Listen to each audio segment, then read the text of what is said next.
Welcome to Smash Avro Property. Today I'm speaking with Arjun Paliwal. He's a 27-year-old who purchased his first property at 22. And since then he's built his portfolio up to 10 properties. He has a diversified portfolio through Sydney, Brisbane, Tasmania, Melbourne and even an overseas venture. Arjun talks to us about how he's reviewed his portfolio over his investing journey and goes into detail about the 3 stages that he thinks should be a part of every portfolio. So I've put together this bit of a formula, and this formula has 3 stages I feel that should be a part of a portfolio as you scale it. As always, seek your own professional financial, legal and property investing advice for your current situation. Everything we talk about is just our opinion and general in nature and should never be considered as personal advice. So without any further ado, let's get house hunting with Arjun. Arjun Paliwal, welcome to Smash Over Property. Thank you for having me on. I'm very excited to talk to you today. You've got a pretty interesting story. So to get us started, what inspired you to get into property investing and when did you start? Mate, usually for many it starts because it's simpler to understand than some of the other investments out there, I find.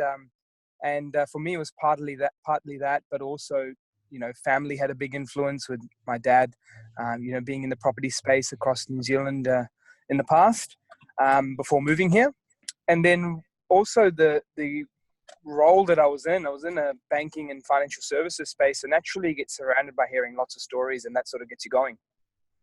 Yeah, right. And as they say, property is really a finance game, really. So you're probably seeing a lot back and forth at the bank and sort of seeing people create and generate wealth through this sort of avenue. And obviously that's kicked you off. But sorry, just to go back, what does your dad do over there? Is he an investor himself or is he just in the property space?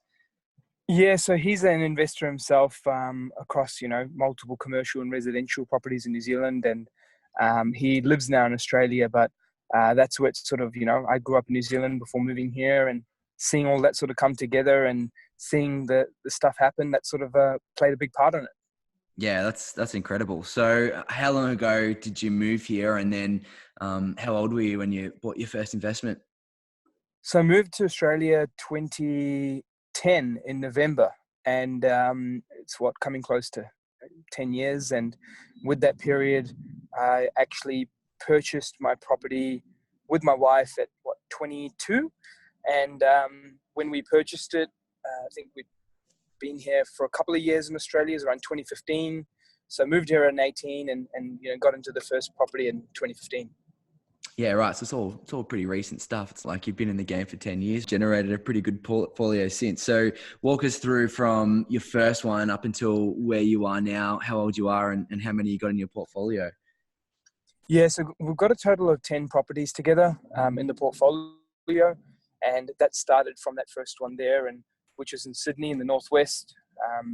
Just over $1 million for that one in the northwest of Sydney. And that sort of moved on to taking different property purchases across Brisbane and Tasmania, and also a commercial in Melbourne, and also one small little cash purchase in overseas. So it spanned across the last four and a half years since starting that first one, and it's been awesome just to see it, I guess, go through different parts of the country, different price ranges, different types of assets, residential and commercial, and even different countries. So that's been pretty exciting.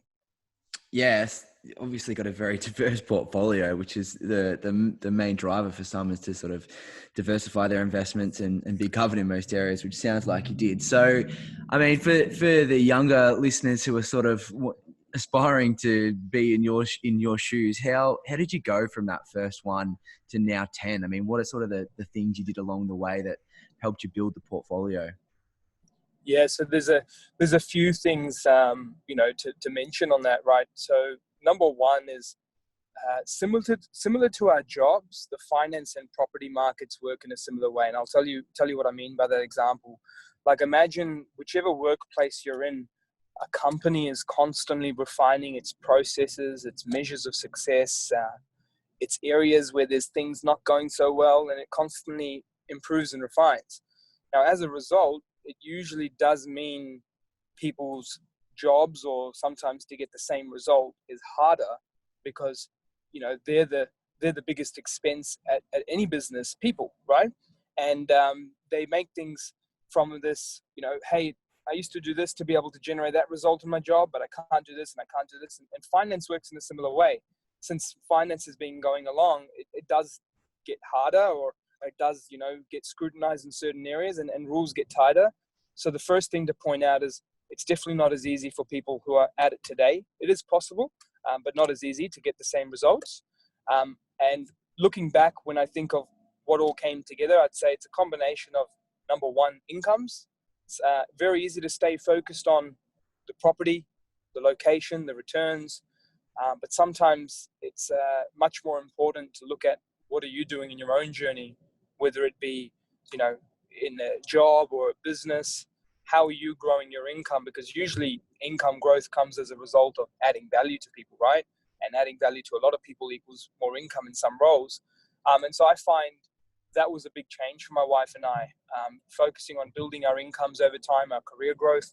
That's something that gets missed out on for many young aspiring investors, because it just becomes all about the property. The second was learning finance. As you said, I mean, finance is where it all starts, and navigating through 80% loans, when to take 90% loans, which type of things we needed to consider for rental income and affordable price points to keep things ticking along. So it wasn't just all depending on, the property itself. It was a combination of the property and knowing finance.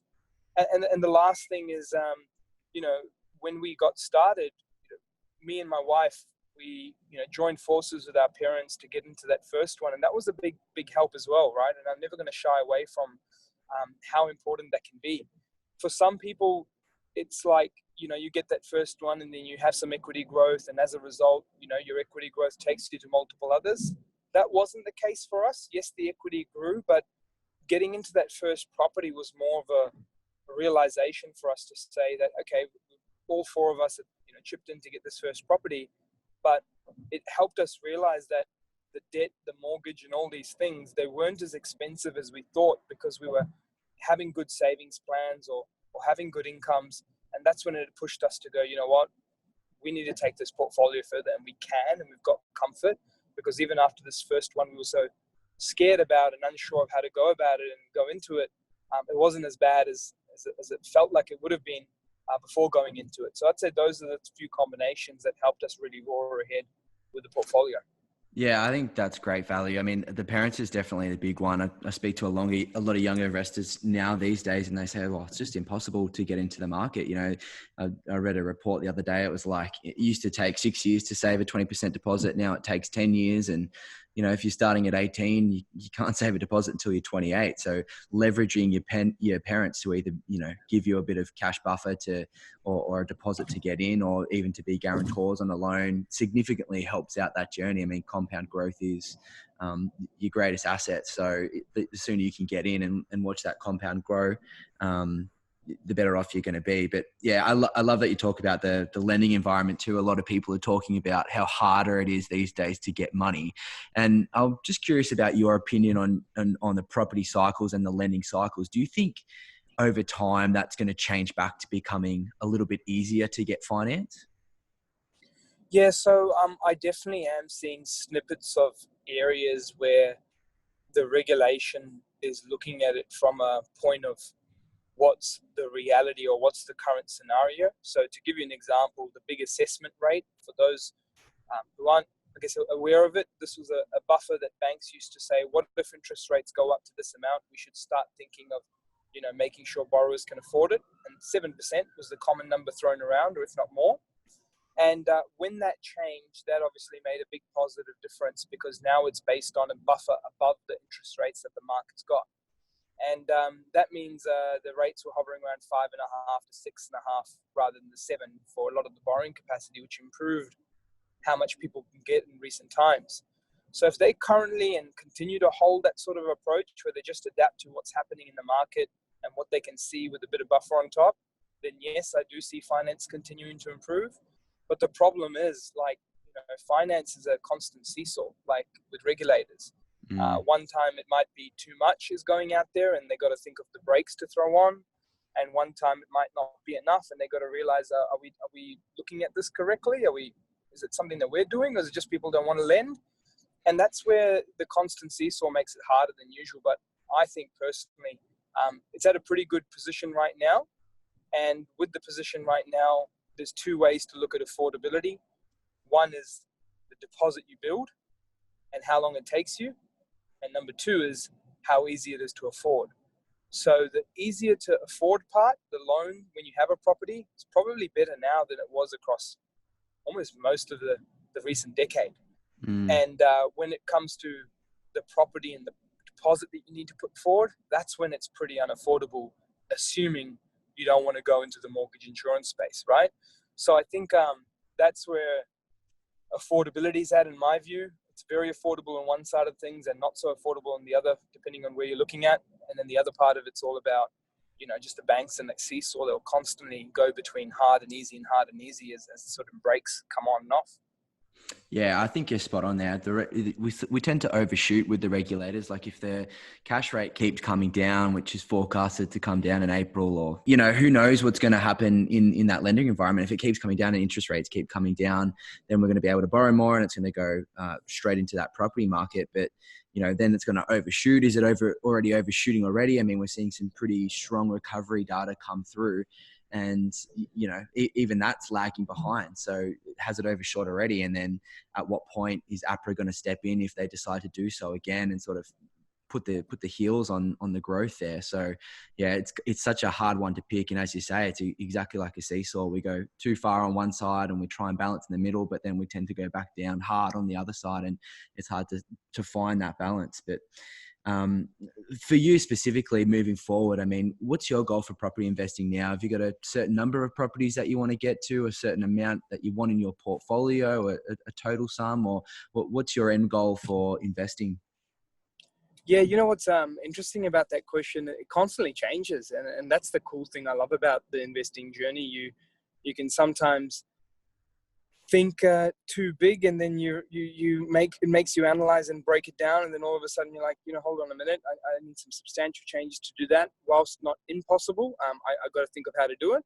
And then there's other sides of the equations where you think too small, and all of a sudden you look at where you're at and you go, hey, that was nice, that was easy. So I think from that, I've sort of looked at it in a different approach now, and from there I've decided to look into different stages of my portfolio rather than an end goal. So I've put together this bit of a formula, and this formula has 3 stages I feel that should be a part of a portfolio as you scale it. Phase 1 is what I call foundation, and to me that's all about buying properties with a decent asset base size. I mean, like 400 to 800k. You give yourself some confidence in terms of a middle ring market, some cities inner ring markets, and major capital cities. And even though we see varying performance levels, where sometimes some regionals outperform capitals, I think as a new investor, it's sometimes hard to grasp that. But when you first start, I find, having that foundation asset, balanced yields, that sort of price range and that sort of in the middle ring, depending on where you are, is a starting point.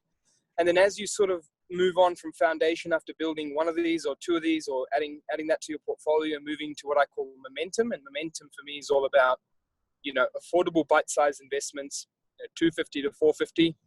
And usually during this momentum phase, this is where people traditionally, the 90%ers in property investing would get stuck, because they might buy 1 or 2 really nice homes in their backyard areas or areas that they're familiar with, that they like.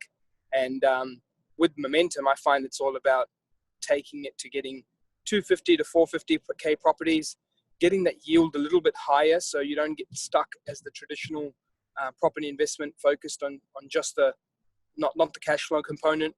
And then, by diversifying across different parts of the portfolio, this momentum phase allows you to do that, because you can see so many regional markets, capital markets, and being really borderless.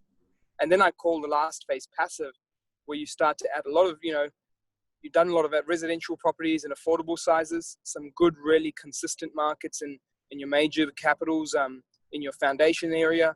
And now in the passive phase, I think of commercial property, boarding houses, duplex, triplex, unit blocks, and you're focusing just on that pure income state. So this 3-phase approach has been what's sort of working with myself, but also what I've seen many people that I work with in my industry build out a portfolio that's, beyond the typical investor portfolio. And I think where I'm at the moment is that momentum stage, that affordable bite-sized investments, 250 to 400.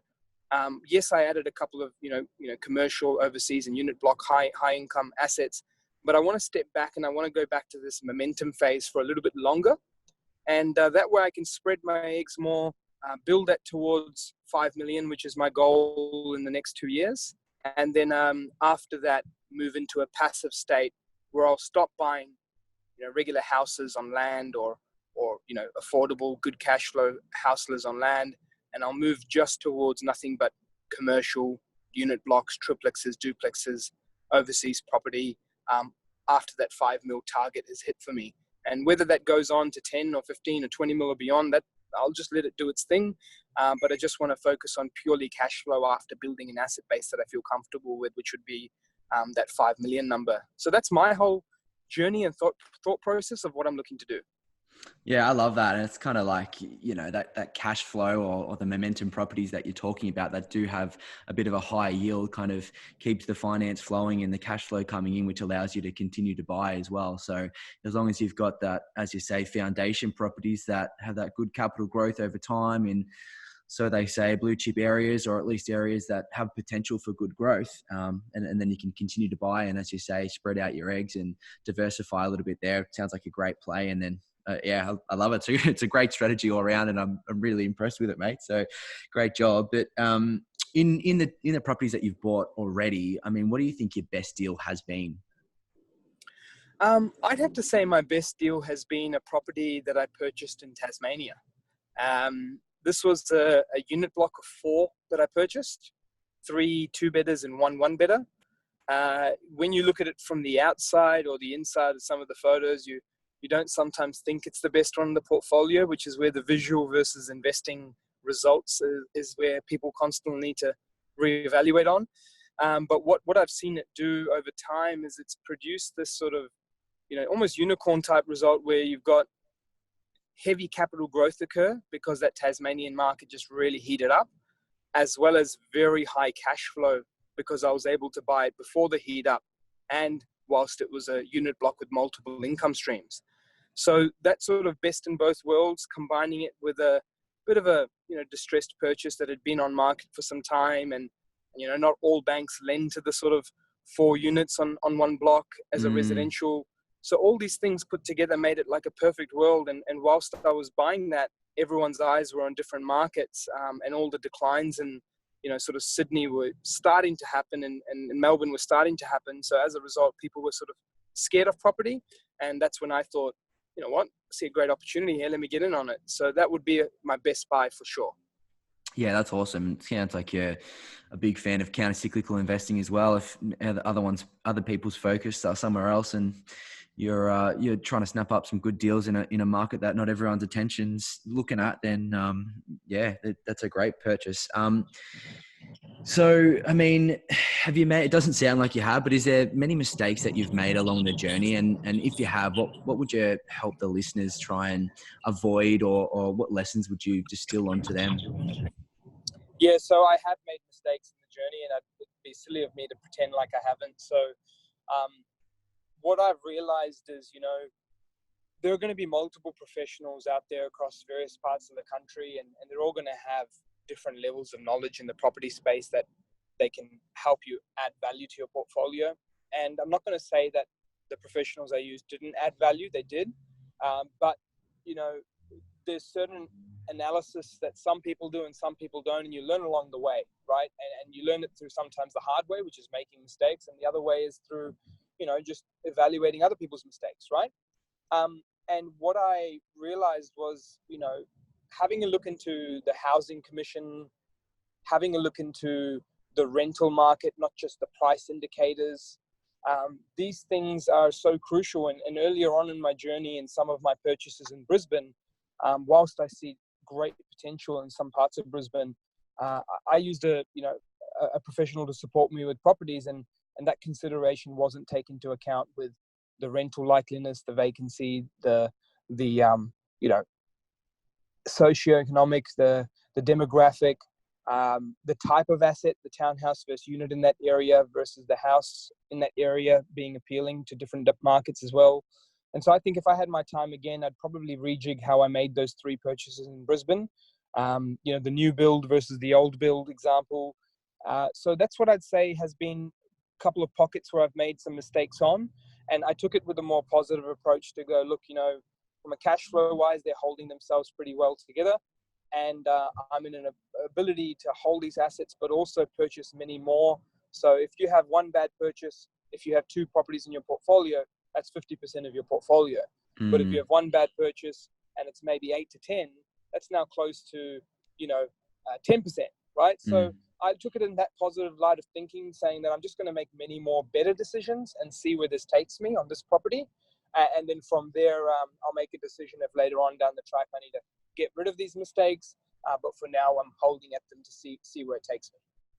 Yeah, that's phenomenal. And I mean, obviously you've learned a lot through your journey, but was there how did you learn all the things that you did? Was there resources? Did you research online? Did you have a mentor? Like, how did you gain the knowledge that you've got today? It's been a combination of it all. I feel that no matter how many properties you have, there's probably someone else there who has more time, life experience, properties or value or cash flow more. So you can never not, learn. That's one part from mentors. The other thing I found was the fortunate, experience of my career pathway I was in, being banking and financial services. And then now just, passion around research, property professionals, tools, staying up to date with it, my own career that I'm in now as a buyer's agent. And so putting it all together, I found that it's just all of it that's come together to help me. But really, it's a passion that's driven it all. Yeah, I think that's phenomenal. Self-education, that's something you're, enthusiastic about and you want to learn about, is sometimes the best education, because I'm probably the same as you. I just, every day and night is just studying, researching, reading articles, listening to podcasts. And it's through that amalgamation of different, elements and different ways of learning that you really get a true understanding. And now that you've got the buyer's agency up and running, it's probably at the forefront too. You're doing deals every day and really understanding what's going on in the market. So that's phenomenal. So, I mean, depending on the different stages that you buy property and that you were talking about before, obviously this is going to change. But I mean, is there some key fundamentals that you sort of look out for when you're buying a property? Yeah, so definitely some key fundamentals. And what I like to do is I like to go through a transition phase from macro to micro to on-the-ground research. And so where I think too many people make their purchases on is just the on-the-ground that they know of, being the backyard, or the macro because they see one city's doing so well. So to give you an example of this is, even in Sydney's declining phases, or even in Brisbane's growing phase or declining phases, that major figure on the macro is made up of multiple sub-markets doing well, not so well, and average. And I think that's where some people go see a Sydney statistic and go, or Melbourne statistic, or any city, and they go, wow, that's doing so well, but they don't realize you can still make mistakes on it, right? And so I think combining the bigger city, the smaller neighborhoods, and then this on-the-ground approach has been my key focus. Now, what I've noticed is, there are a couple of trends that regularly happen before certain growth occurs. But the thing that I guess no one really knows is by how much will that growth be, right? That's the percentage that no one can really say, I know it's going to grow by 10. But I mean, where I see commonly happen is that vendors start asking for more naturally. As you see them seeing that growth is occurring, they have their for sale prices go up, right? Another thing I like to see a lot is, buyers coming along and saying, hey, look, I know the for sale prices are going up, but I'm still going to buy. And sales volumes still pick up, or sales volumes start to stay steady whilst vendors are asking for more, which is saying that, hey, buyers are still acting at the same rate, even though vendors want more. The other things I look at as well, gross yields and rents. I find that rents and yields in the market have what I call a floor, a standard, and a roof. and they constantly jump up and down between these floor and roof points where it goes up to the roof, it's really high, and as those yields are high, not high in terms of the country, but just high in terms of that sub-market and what it is, people, investors and so forth see that as quite appealing, and some tenants look at it as, oh wait, maybe I'm paying a bit more than I really should versus living here or buying here. And it translates into moments where people start, pushing down that yield to its floor again because they start to compete on the price and not the rent. So I constantly see that seesaw. The only times where I haven't seen that seesaw is where there's markets where the price growth was so big over a few years, the yields just completely change, and now that's not the original yield, right? So to give you an example, let's just talk Campbelltown. Campbelltown, prior its growth in Sydney, used to have yields close to 6%. And people who were saying cash flow doesn't grow, well, you would have been silly not to have bought in Campbelltown prior to that growth, because you would have been enjoying yields of 5 and 6% during that time, right? And then all of a sudden, the growth occurred, and it occurred to such a heavy rate that the yields now hover between 3 and 4%. And so that now becomes the new norm, whereas before it was close to 5 to 6% being the new norm. Yeah. So I think sometimes it can change, but overall, I like to see a lot of these different signals. And last one, days on market. If obviously things are moving faster, it's a positive point. But when you combine these signals together, and then you look at it with the bigger things in terms of infrastructure, population, supply, housing, income levels, I find that really creates a good picture in terms of trying to tell a story of what markets could do what. But then the magic question is always, by how much? Growth may be occurring, growth is likely to occur when all these things happen, but by how much is always, I guess, the key point to test out when you start to get into these markets. Yeah, I think there's some great points, and they're definitely the big fundamentals of things that most investors look at, and there are even some touch points in there that I hadn't heard before. So I think you got a great grasp on how you think markets perform and how those rental yields change over time. And yeah, spot on about the people who are against, high rental yields in certain areas that do have potential for capital growth. But, and I guess that example proves the point that there are still places out there where you can get a high yield, but if you look at all the other factors correctly, and including location and other growth sectors and other surrounding neighborhoods doing well, there is potential for good growth there as well. So yeah, that's a prime example. But just finally, I mean, for all of the younger investors out there, and that's mainly our demographic, what advice would you give them to get started? The advice I'd give is don't get afraid to be borderless. I think that's the biggest thing that's helped me navigate through the different times. Being a borderless investor, whether it's your first or your 10th, what I find that makes a difference is that you start to have the blinkers off, and you start to realize, well, things aren't always as expensive as they seem if you're sitting in a capital city. And there are so many opportunities and things across the country. And just when you think, when am I going to get to my $200,000 deposit or $150,000 deposit, you'll start to realize that that's not really what was needed.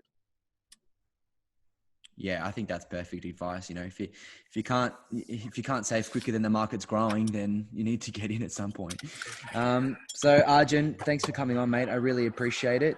Anytime, mate. Thanks again. Take care. What an insightful conversation. Arjun has such a well-rounded perspective on building a property portfolio. And it's no wonder that he does, having such a diversified portfolio himself.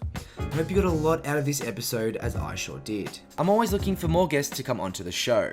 If you're under 30 and have one or more investment properties, whether it's good, bad or ugly, I would love to talk to you about it. The main focus is to help other soon-to-be young investors with tips and tricks along the journey. Learn from the mistakes that we have made and ignite the fire to set themselves up financially for the rest of their lives. If you're interested in sharing your story, you can go to jordandeyoung.com/podcasts, where there's a podcast inquiry button at the top that will guide you through the next steps. Also, if you want to see what else I'm up to, you can head over to my YouTube channel to see the latest. Just type Jordan de Jong into YouTube and I should pop up somewhere. If you're keen for more content like this, make sure you subscribe and please leave us a review with any feedback for future podcasts. And until next time, happy house hunting.